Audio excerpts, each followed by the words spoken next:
عارف لما تكون عايش في امان الله، عايش عندك بيت وام واخ وحبيبه، عايش عندك فلوكه وفلوس وبترزق وماشيه واخر قليصه، والدنيا حلوه في عينك يا جدع، ملونه عنابي، وهوب كل ده يتطربع فوق دماغك.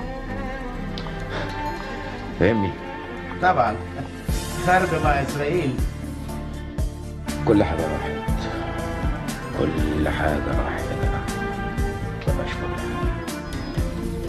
البيت والفلوكه والفلوس، حتى حبيبتك في عيني تلفت نظرها في لحظه، في لمحه عين يا جدع. فوق كل ده تسيب بلدك كمان.